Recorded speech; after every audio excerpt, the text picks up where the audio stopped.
Hi అండి, అందరికీ నమస్తే. Welcome back to Varni talks. ఇది శివరాత్రి రోజు తీసిన వీడియో అండి. ఆ రోజు సాయంత్రంగా గుడికి బయలుదేరాము. ఇప్పుడు మేము కోటి తీర్థంకి వెళ్తున్నాము. మేము ఎక్కడికైనా వెళ్ళాలి అన్నప్పుడు ముందు ప్లాన్ చేసుకొని బయలుదేరేది ఏముండదు. సడన్గా అనుకొని వెళ్ళిపోతాము. శివరాత్రి అంటే నేను మ్యాక్సిమం అమ్మ వాళ్ళ ఊరికి వెళ్ళేదాన్ని. అక్కడ కూడా శివరాత్రి బాగా చేస్తారు.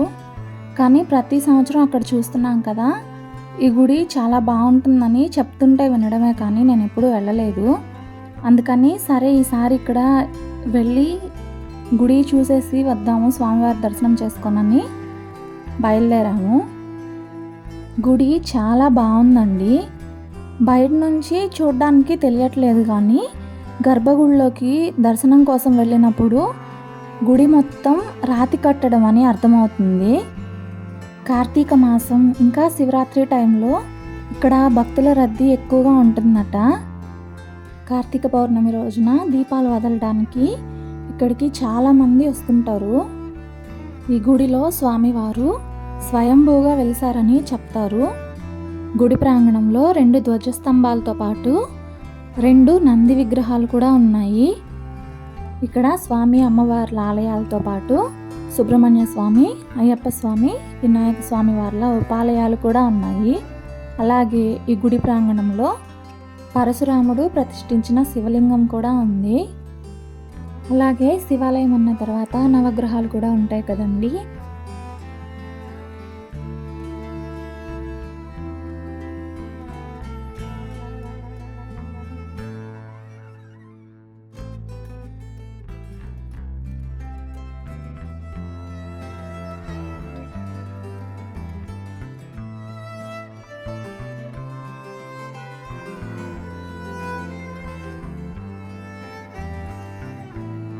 ఇక్కడ అయ్యప్ప స్వామి గుడి ఉందని చెప్పాను కదా, శబరిమలలో స్వామివారి ఆలయానికి ఉన్నట్టే ఇక్కడ ఉన్న గుడికి కూడా 18 మెట్లు పెట్టి కట్టున్నారు.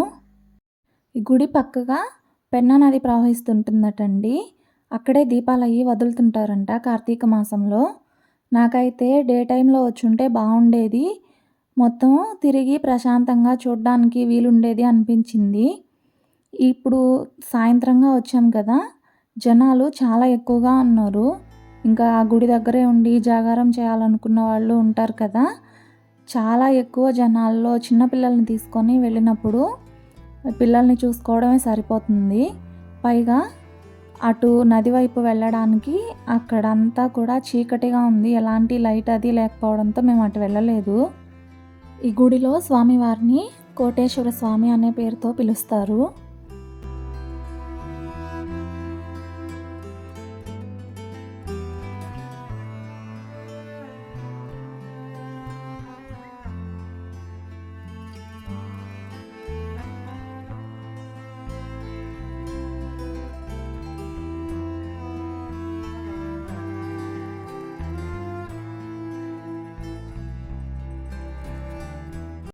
మేమైతే నైట్ అక్కడ ఉండలేదండి.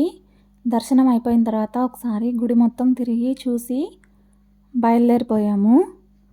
ఇక్కడ ఏదో ప్రోగ్రాం కూడా ఏర్పాటు చేశారు, కానీ చిన్నపిల్లలతో ఏ టైం అంటే ఆ టైంలో రావడం అంతా సేఫ్ కాదు కదా అని మేము త్వరగానే బయలుదేరిపోయాము.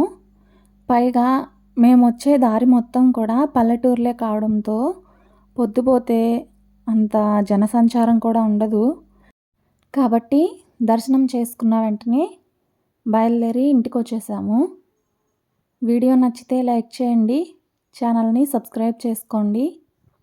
ఇంకో వీడియోలో మళ్ళీ కలుద్దాం.